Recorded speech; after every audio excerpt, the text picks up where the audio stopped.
Hello and welcome to day 7 of your final exam review. Today is called All Things on the Grid. So literally we're going to just do a ton of stuff in the coordinate grid today, all the different kinds of questions that you could see on your final exam. So first we should probably talk about what formulas you need to know for any sort of coordinate geometry problems.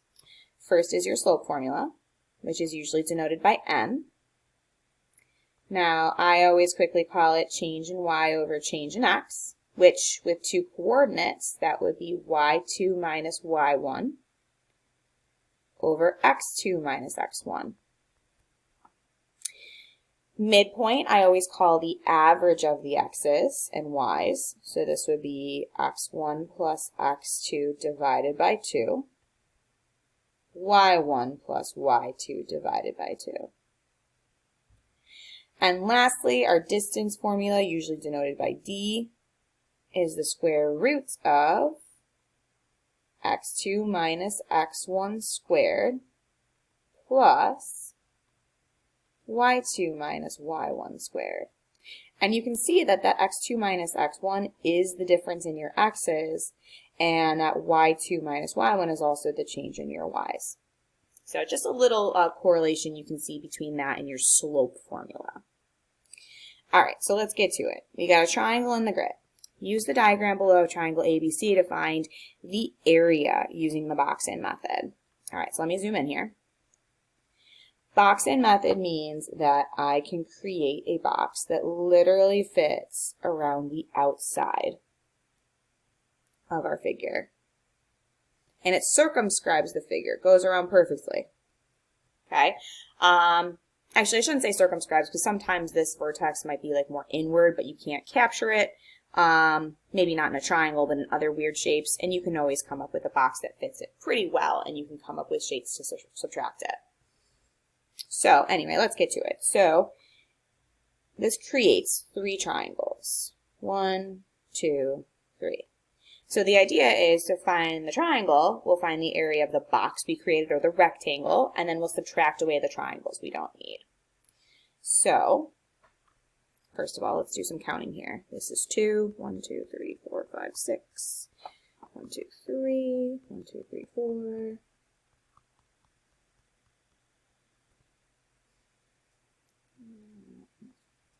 Okay. So now that I got everything labeled to help me out here, let's find the area of our rectangle. So that's just base times height, right? So 7 times 8 gives us 56. All right, now I'll break down triangle 1, which is 1/2 base times height. So the base is 4. Height is 8, or vice versa. So half of 32 would be 16. Triangle 2. Half of 3 times 6, which would be 18, gives us 9. And then lastly, triangle 3, which is half of 7 times 2, which is 14, gives us 7. So again, the area of our triangle that we're trying to get then would be the box minus each of those triangles. Some of my students like to say minus the sum of all of those, and that literally is the same thing. So 56 minus 16 minus 9 minus 7, let's check that out.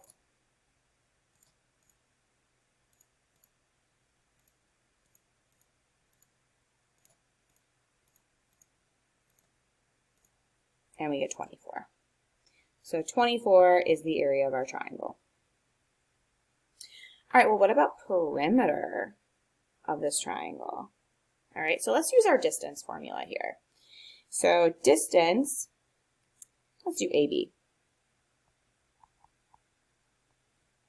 Okay, now A has the coordinate -4, 4. B has the coordinate 3, 2. So using our distance formula, this would be changing my x's, so I could do -4 minus 3 squared plus changing my y's, 4 minus 2 squared. Now that gives me a -7 squared plus 2 squared. So that's 49 plus 4, which is 53. Now notice how when I took the square, or when I squared that negative 7, that is a positive 49. Sometimes you all like to type it in like this in your calculator, and that's incorrect, okay? It should be typed in with parentheses. Now, I'm hoping most of you guys at this point know how to square smaller numbers like that pretty quickly. Just know that a negative times a negative is a positive, and then you don't have to worry about the whole calculator issue. All right, so that's using the full distance formula. I'm going to use a shortcut for the next two, just to show you guys, because again, it has to do with your change in x's and change in y's. So let's do the distance of BC next. Now, since I already labeled these distances here, I know to get from, let's say, C to B, my distance is 3, so that's my change in x.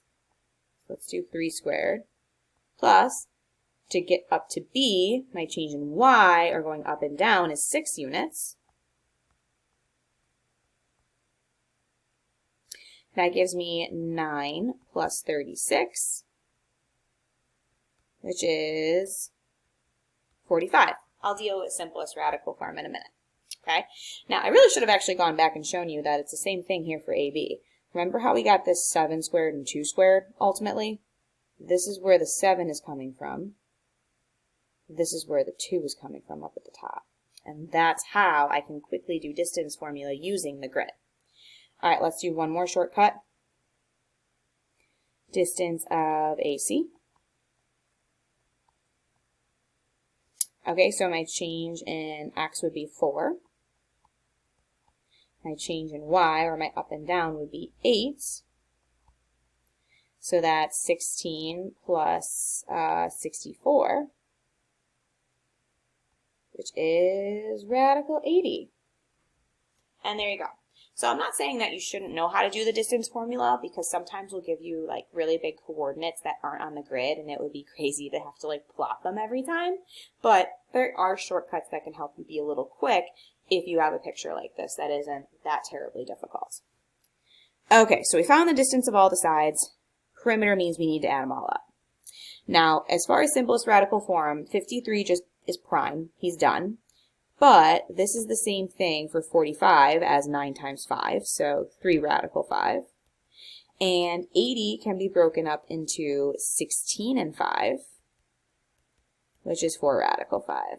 So put this all together. Perimeter is radical 53 plus, the only ones I can combine together are the ones with the same radical. So I have 7 radical 5s, and that's your final answer. All right, what about the midpoint of AC? So using my midpoint formula, A has the coordinate negative 4, 4. C has the coordinate 0, negative 4. And as I said before, midpoint is the average of your x's, so add them up. Divide by 2. Average of your y's. Add them up. Divide by 2. So I'm getting negative 2, 0. Now let's look at our graph though. Let's make sure that makes sense. Said AC, right? Yes, we did.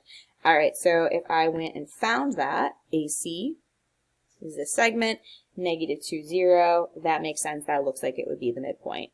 Additionally, if you were even to draw in your slopes using that, it creates 2 perfect right triangles that are congruent to each other. So that must be the midpoint of that segment. I'll come back to D. Let's do E. Find the slope of AB. Okay, well again, A has the coordinate negative 4, 4. B has the coordinate 3, 2. So for slope, this is change in y, so 4 minus 2 over change in x. 4 minus 2 is 2 over a negative 7. And there you go, it's negative 2 7. So you could write it like this, you could write it like this, you could even put the negative parallel to the division. All of that is totally fine. Now if I go back up to my grid, let's see if that makes sense. It's always rise over run or rise over right, some teachers say. So maybe I'll use green to make it stand out.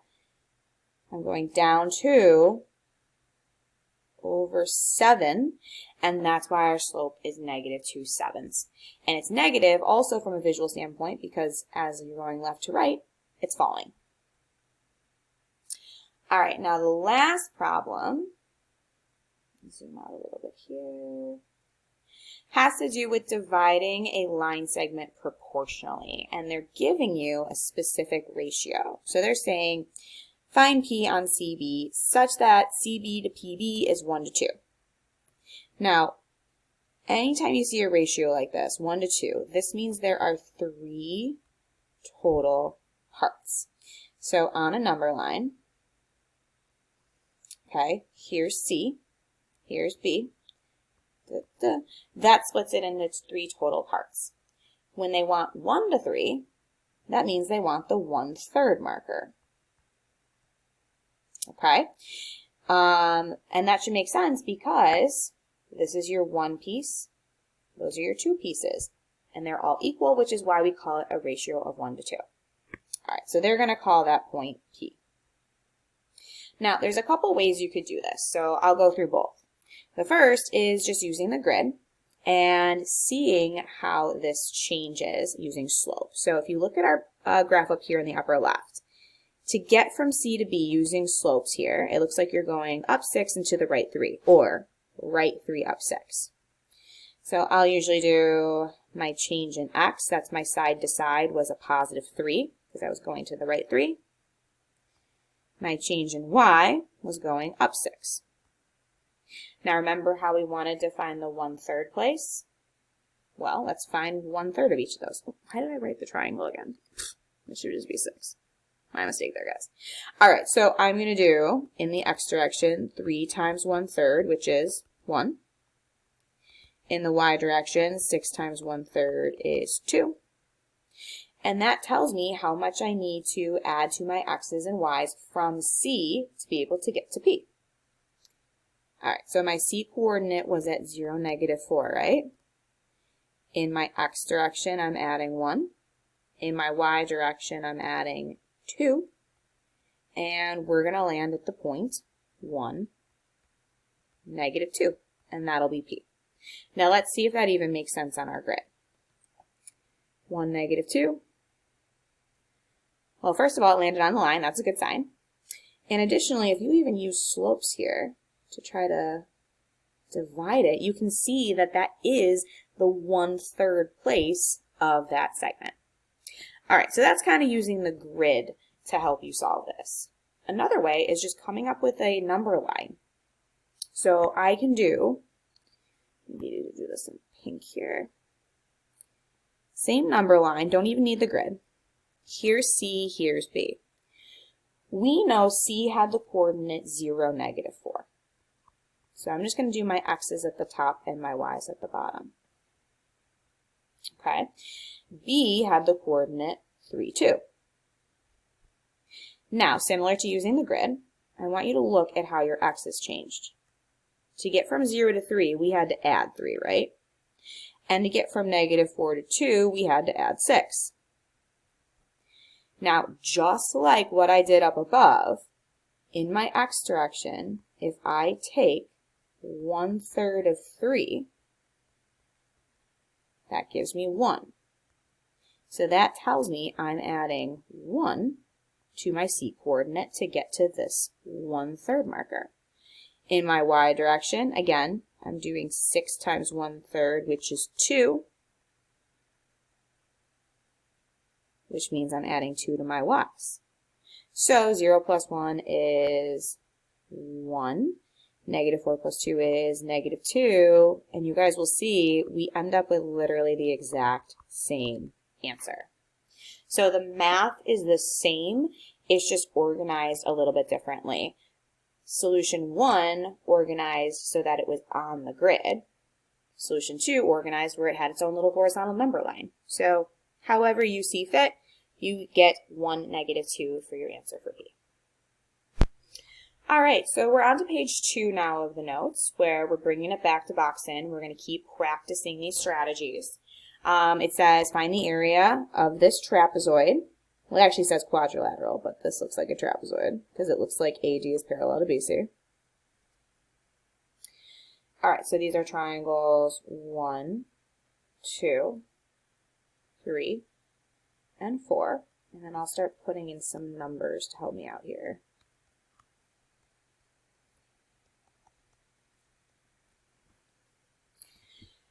All right. Ah, I lost my page. Where did you go? There we go. Okay. So if I want the area of the box, this looks like it's what? A 5 by 3, which is 15. Area of our first triangle is half of 3 times 1. So this would be 1.5. Triangle 2 would be half of 4 times 2, which is 8. So half of that is then 4. Triangle 3 is half of 2 times 1, or 2, so we get 1. And then lastly, triangle 4 is half of 1 times 2, which is then half of that would give me 1. All right, so then at the end of the day, we're taking this guy and we're subtracting all of that. So once I do that, I'll save you guys some time. You should get 7.5 by doing 15 minus all of that. All right, perimeter, let's do it. So I'm going to do my shortcut to make this go a little quick here. So distance of, let's do AD first. Okay, change in x plus change in y. Make sure we square those. So that's 4 plus 1, which is radical 5. Working my way around. DC. Square root of 3 squared plus 1 squared, so 9 plus 1 is 10. CB is next. 4 squared plus 2 squared. So 16 plus 4, which is radical 20. Or, since this breaks up into radical 4 and radical 5, I could write this as 2 radical 5 for simplest radical form. And then lastly, we've got AB, which is 1 squared plus 2 squared, which is then radical 5 again. All right, so putting it all together, perimeter is radical 5 plus radical 10 plus 2 radical 5 plus radical 5. Now, just like I said on the previous page, you can only add the things with the same radicand. So the things with the radical 5s we can add. Also keep in mind that just because there's no coefficient listed doesn't mean one doesn't exist. That's a 1 radical 5, twice actually. So that means my final answer for perimeter is 2, 3, 4. I'm getting 4 radical 5 plus radical 10, and that's your answer in simplest radical form. All right, cool. What if I wanted to show that angle B is a right angle? So that's this guy right here. If we're talking about proving that something is a right angle, that means we need to use slopes. So if I want to find the slope of AB and BC, we can either use our slope formula or just do it right on the grid. So slope is denoted by M. Okay, using my grid, I'm going down 2 over 1, so that means my slope is that negative 2 over 1 or negative 2. And then my slope of BC, I'm going up 2 over 4, which reduces to 1/2. Now, negative 2 and 1/2 are negative reciprocals. Those create perpendicular lines, and perpendicular lines create right angles. So here we go.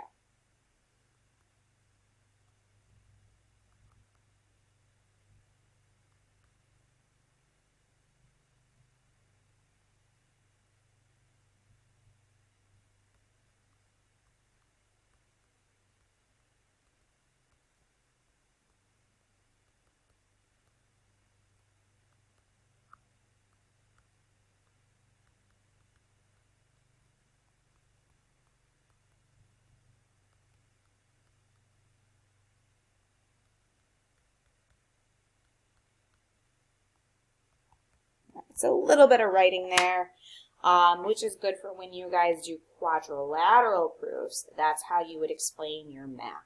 So I did my math, and then I explained it using some theorems here. My slopes are negative reciprocal, so my lines are perpendicular. Perpendicular lines create or form, I know a lot of teachers say form, I just can't stop saying create, right angles, so angle B is a right angle. All right, almost done on this video, guys. What type of quadrilateral is this? Explain. Well, guys, I mentioned it at the beginning of this video. I thought this looked like a trapezoid. Look at AB and look at BC. Wow, that made that super dark. Let me use a little bit of an eraser here. AD and BC. Those look parallel, right? So we prove parallelism using slopes. So the slope of AD was rising 1, running 2. So I'm getting a slope of 1/2. Slope of BC, we actually already computed up above here, was also 1/2. So aren't those equal? So I'm going to say that AD is parallel to BC because slopes are equal. And then I'm going to do a little theorem over here. If at least one pair of opposite sides is parallel, the quad is a trapezoid. Therefore, ABCD is a trapezoid.